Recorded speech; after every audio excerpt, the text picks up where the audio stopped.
In Aesop's classic fable, a tortoise challenges a bullying hare to a foot race. The hare gains the early lead but becomes overconfident and decides to take a nap in the middle of the course. Upon waking, however, the tortoise had overtaken the hare and finished the race while he was asleep. Now how's that for a slice of humble pie? But now, centuries later, it's time to revive this age-old feud in a new age medium. Has the hare learned its lesson, or will Slow and Steady win the PokéClash?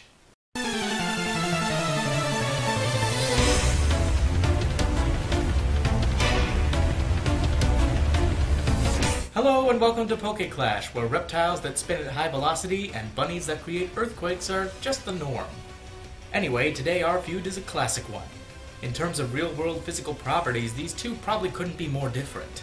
Turtles are typically very slow-moving, but also have great defensive adaptation in their shells, while rabbits are usually much more quick-footed, but also have little protection against predators other than their cuteness.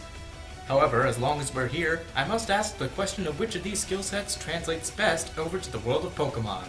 There's only one way to find out. Let's get cracking!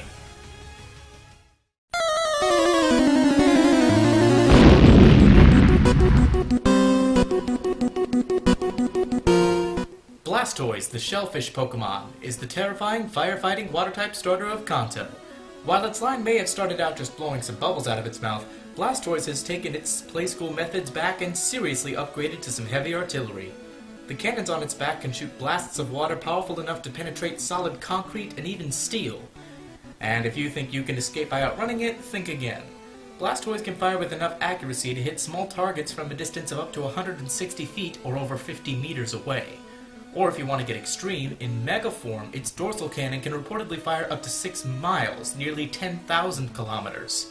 Yeah, good luck making soup out of this guy. In battle, Blastoise has good enough stats to make him pretty versatile, with the good defenses, moderate attacks, and even passable speed. Rapid Spin is a common choice for removing entry hazards from your side, and Scald and Hydro Pump are going to be your go-to stabs, depending on if you want a chance of burn or just more power. From there, you can equip Blastoise with the likes of Toxic, Roar, or even Foresight to use Rapid Spin on Ghost types, as well as even more attacking options like Ice Beam and Aura Sphere. However, the passive-aggressive Blastoise goes full-on aggressive when given the Blastoisanite. In Mega form, Blastoise receives buffs to all its attack and defense stats, but now its special attack is what steals the show. Not only that, but it gains the ability Mega Launcher, which gives 50% power boost to Aura Sphere, Dark Pulse, Dragon Pulse, and Water Pulse. So yeah, you should probably pick from those, but still keep Rapid Spin around just in case. Look out! Rampaging turtle on the loose! Blastoise. It'll knock your socks off. And also probably your skin. Wigglytuff, the balloon Pokemon, is about as close the Pokemon series has ever gotten to having a living stuffed animal for a Pokemon. Well, at least a cute one. Giant eyes, plump physique, and fur so irresistibly velvety that touching it is described as simply divine. I can feel my inner man-child dying by the second.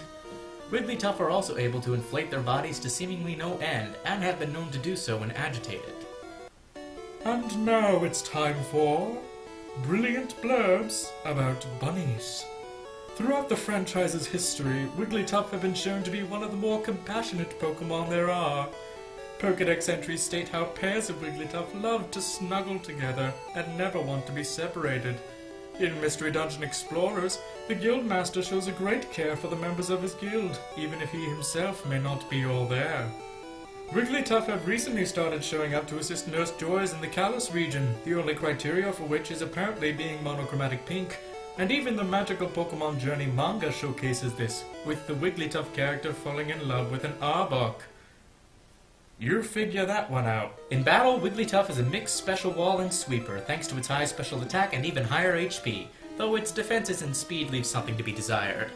Your best attacking options are going to be Hyper Voice and Dazzling Gleam for special stab. Protect and Wish are also good choices to help make use of its staying power and keep it in for longer. To the same effect, don't forget about the tried and true combo of Rest and Sleep Talk.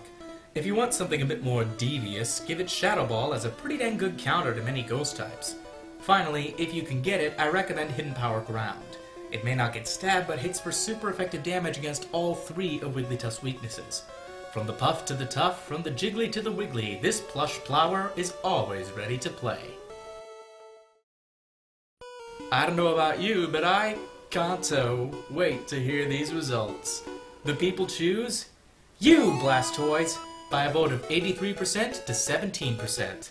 Contrary to the fable, the Tortoises are taking the early lead, 1-0 as we head into round 2.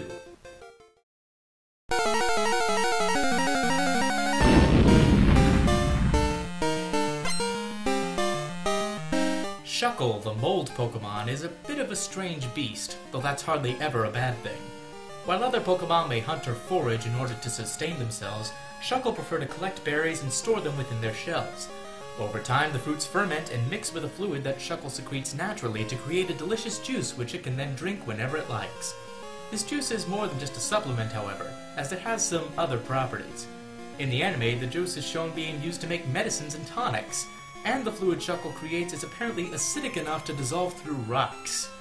Since the Pokédex doesn't specify a specific type of rock that this affects, we can assume that the fluid has similar properties to hydrofluoric acid. While it may be considered a weak acid due to its low dissociation, its extremely corrosive nature allows it to react with and dissolve almost any organic substance, including earth, metals, and even glass. Just make sure your Shuckle knows how to say it, not spray it. In battle, Shuckle is a very unruly combatant. Its defenses are off the charts, but its attacks and speed are non-existent. As such, Shuckle is most useful as a supporter. Sticky Web and Stealth Rock will serve you well in setting up entry hazards for the rest of your team to capitalize on. Encore is also a good choice when used wisely.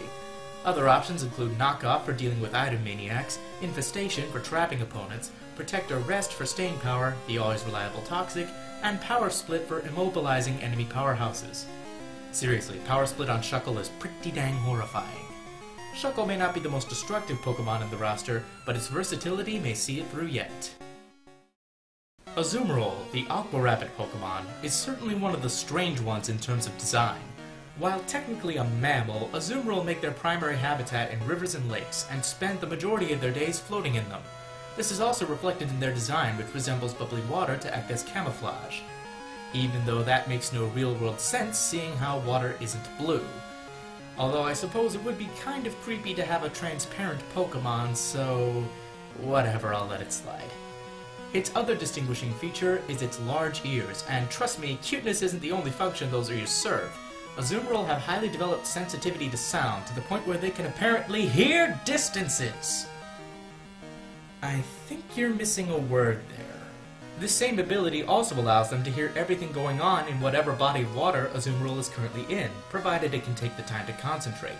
It uses this ability to locate and rescue Pokemon that are drowning. Look out, Hasselhoff, there's a new lifeguard in town! In battle, Azumarill is primarily used as a physical attacker. That may seem odd considering its base attack is 50, but the ability Huge Power doubles this. Couple that with good defense and high HP, and you've got a long-lasting ally on your hands.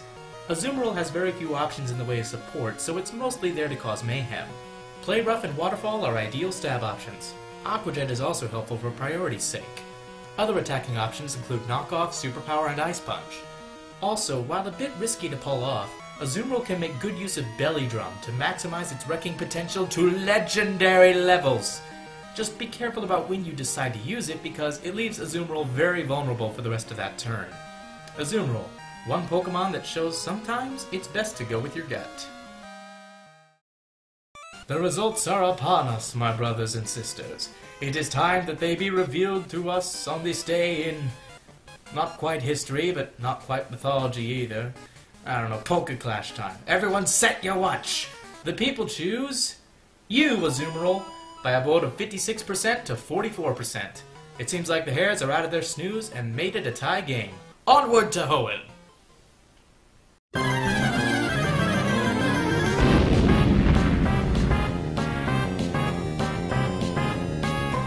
Torkoal, the cold Pokemon, may at first appear to resemble a tortoise, but actually has more traits in common with a locomotive train than a regular reptile.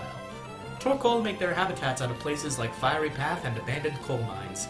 They gather loose charcoal and place it inside their shells to burn for fuel, which they need to do regularly as they lose energy over time. The charcoal also gives them the ability to release thick black smoke whenever they are endangered, or, in the case of Ash's Torkoal, pretty much all the time. Speaking of which, Ash's Torkoal in the Advanced Generation series was a pretty cool little turtle. While it may not have won very many battles, it had some interesting personality. Not only that, but it put up a pretty good fight against a Registeel, and it can't play soccer to save its life. Torkoal!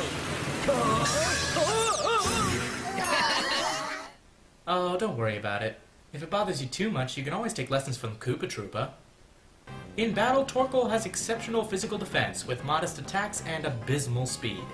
As such, there are a few choice ways to use one, but the most common is as an entry hazard abuser.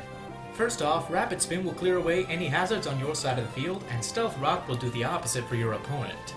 The crux of this set comes with Yawn, which has the same effect as Hypnosis, but with perfect accuracy, and the effect being delayed by one turn. This means that your opponent has the choice to either lead that Pokemon in and let it fall asleep, which is never good, or switch that Pokemon out, which results in it taking damage from Stealth Rock and losing their turn. Finally, a stab attack like Lava Plume or Flame Burst pitches in to whittle away at those that choose to brave the sleep. Another less common, though far more annoying set comes with Amnesia and Iron Defense. Since Torkoal is one of only a few Pokemon with access to both, you can outlast the opponent by maximizing both defense stats in only a few turns. Just try and break through that. While Torkoal's abilities may relate to a locomotive, it's safe to say that this Pokemon, as it stands, is far from being a train wreck. Plusle and Minun, the cheering Pokemon, probably have the most unbreakable bond in the Pokemon universe. While they may be officially considered two different species, these two are inseparable, and rarely appear without the other. Plusle and Minun are not very aggressive, and instead prefer to stand to the side and cheer on their teammates. They can create crackling noises to celebrate a victory and encourage a teammate, but they also tend to cry when a teammate fails. They can channel the sparks produced at their palms either into their teammates to improve circulation, or to create little electric pom-poms, which is about the most adorable thing I've seen all week. And since anything even remotely resembling Dragon Ball Z must be pointed out, or else I lose all credibility... You John! There, I threw you all a bone. Oh, and you better watch out because it's gonna come back around and hit twice. In battle, both of these Pokemon are, as you would expect, very similar. Both have decent speed and special stats, however Plusle is slightly more offensive while Minun is slightly more bulky. Both of them also have very similar strategies for using. However, I would personally recommend Minun due to it having access to a superior ability, Volt Absorb. Anyway, whichever one you choose, it'll be most comfortable with a Baton Pass set. Both Plusle and Minun are pretty fragile, especially in the physical department, so the idea is to run in on something it can take, set up a nasty plot, then Baton Pass out of there before anything can switch in and hurt you. This can be helped with a move like Encore or Thunder Wave, or an item like a Focus Sash. On the off chance you get to stay in for a while, Thunderbolt is your go-to stab, although Discharge is also reasonable as it has a better chance for paralysis. Also, you can potentially trade Agility or Substitute in for Nasty Plot depending on what your team needs most. Plusle and Minun may be used to cheering from the sidelines, but all that observing may help them out when they step into the fray for themselves. Alright, it's tie-breaking time. Will it be the turtle who's actually a train, or the rabbits that are actually cheerleaders? The people choose... you, Torkoal, by a vote of 79% to 21%. The turtles are steadily maintaining a slight lead, 2-1. How will the hares respond?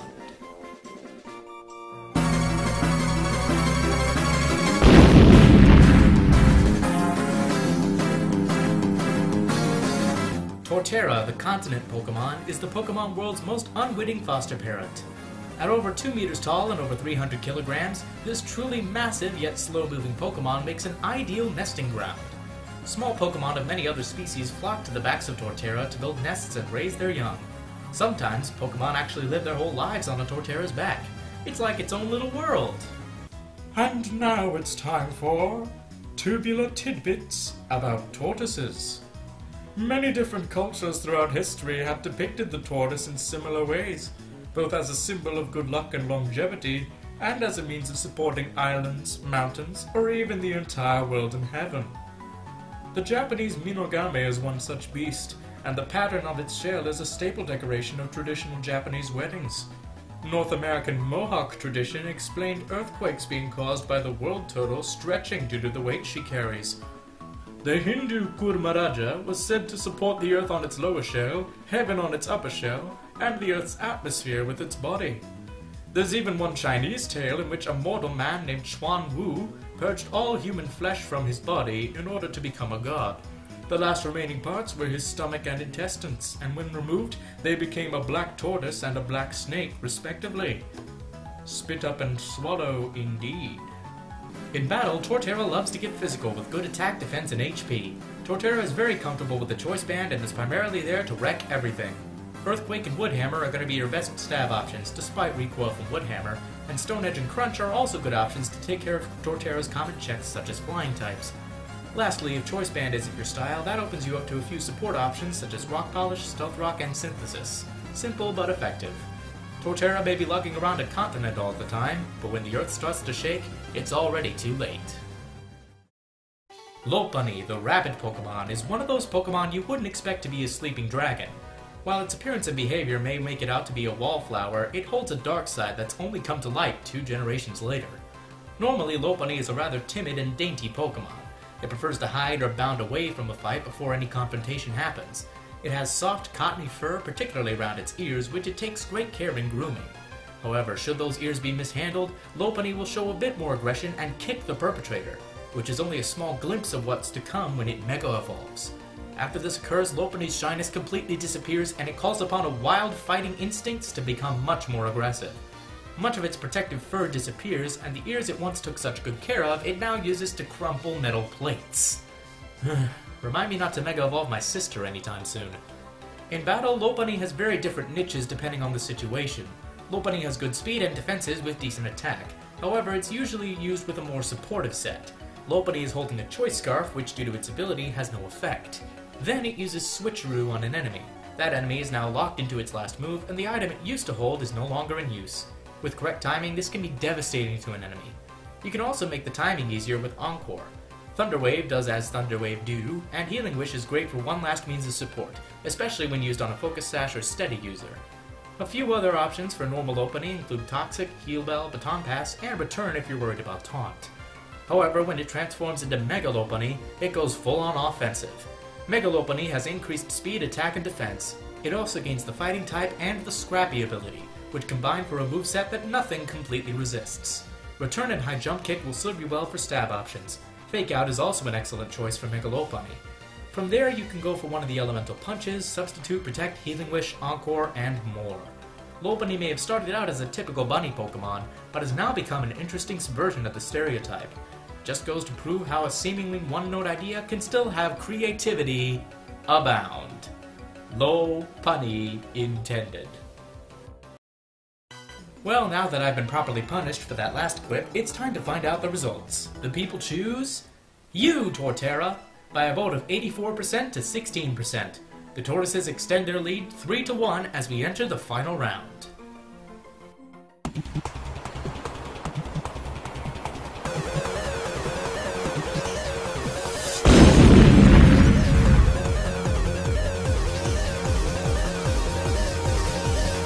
Avalugg, the Iceberg Pokemon, is a truly titanic monster. It is the heaviest ice type, weighing in at over 1,100 pounds or 500 kilograms, and stands at 2 meters tall, or about 6'7". Just imagine that popping out of a Pokeball. Beyond being massive, it also behaves like an iceberg. Despite being made of ice, Avalugg's body is said to be as strong as steel, capable of crushing almost anything. It has also been seen chauffeuring clusters of its pre-evolution Bergmite on its back as it travels around. It's a Zamboni! Run away from the Zamboni Pokemon! In battle, Avalugg exemplifies its design well. It is the bulkiest ice type with impeccable defense, good attack, and lackluster everything else. However, its type weaknesses leave it susceptible, putting Avalugg into a very specific competitive niche. Avalugg fills the role of both a physical wall and a rapid spinner. Obviously, this involves rapid spin for clearing entry hazards, as well as recover for healing off the damage it takes in the process. For attacking options, Avalanche will work best, especially with its added effect of doubling in power if Avalugg has already taken damage that turn. Earthquake is also good for covering a few of Avalugg's weaknesses. Finally, Roar can be helpful for cycling out threatening opponents or chalking up chip damage on your own entry hazards. Also, never forget the always reliable Toxic. When you hear that buzzer, you better clear the ice, cause Avalugg is coming out to clean up the opposition. Diggersby, the digging Pokemon, is actually far more interesting than that one Pokemon you heard Shofu talk about sometime. Diggersby though? While previous rabbits in the franchise have used their large ears for many different purposes, Diggersby's ears take the cake and pile drive it into the ground. Diggersby's ears are stronger than even its main limbs, so strong that they can lift boulders weighing over a ton, or 900 kilograms. They are also able to pound away dense rock and reduce it to gravel. You gotta wonder what that would sound like to have your ears beating down a giant boulder. Diggersby are able to keep up with our most advanced drilling machinery, and as a result are a common find on construction sites. Actually, this seems to allude to an interesting folk tale. It tells of a man named John Henry. His job as a steel worker was threatened when his employers brought in a new steam-powered drill, said to work faster than any man ever could. He famously proposed a contest between himself and the drill to see who could dig a tunnel faster. John Henry ended up winning the duel, but he died soon afterward due to overexertion. Yeah, that's just what Tall Tales did for a while. Well, to prevent your Diggersby from ending up like John Henry, we should talk about how to use one. In battle, Diggersby puts those big ears of its to work. Despite poor attack stats, its HP, defenses, and speed are decent. Why then is this guy considered a major physical threat? Well, from a little thing called huge power. Like Azumarill, this ability doubles Diggersby's attack stat, making it a shoo-in for a physical sweeper. Diggersby is very comfortable with a Choice Scarf, so you can take advantage of that with Return and Earthquake for stab power. Wild Charge will take care of some of Diggersby's biggest threats, and U-Turn is great for avoiding dangerous situations and getting chip damage. And if speed is a concern, Quick Attack can be pretty beastly with a Choice Scarf behind it. If being locked into a single move isn't your style though, the big guy can also work with some other options like a Focus Sash or a Life Orb. This also opens you up for some options like Swords Dance and Agility, assuming you can get the opportunity to pull them off. Whatever strategy you choose, Diggersby is one Pokemon I can certainly dig. Well, the Tortoises have pretty much already won at this point, so this one's just for bragging rights. Who will win out in Kalos? The people choose you, Avalugg, by a vote of 70% to 30%. That means that with a final score of 4-1, the Tortoises win the day. I guess some old habits die hard. Congratulations! The Tortoises received 1,240 Pokédollars for winning. Now go buy some tokens at the game corner and gamble it all away. And you be sure to stick around for the next episode of PokéClash, where everyone's a winner with the proper EV training. Thanks for watching. And that about does it for this episode of PokéClash. Thank you all so very much for your support and for your feedback. For the next clash, we're going to another mano-a-mano. Last time we looked at a newfound rivalry, but this time we're going to look at one that's been brewing for 12 years and counting. It's the eternal nemeses of Hoenn, Zangoose and Seviper. The link to vote for that clash will be down in the description below. Go to it, vote for your favorite, and we'll see who wins. Voting for that clash will close on February 28th, and I look forward to hearing what you all had to say. If you liked this video, here are a couple other links to some ones that I've already done. Over here we have Fossil Pokemon versus Ghost Pokemon, a sort of battle of the undead, and over here we have Ninetales versus Delphox, the clash of the Kitsune, you might say. And if you would like to see more videos like this in the future, all you have to do is click on that little subscribe button down there, which will give you alerts whenever a new one comes out. But for now, thank you once again for watching, and until next time, take care of yourselves.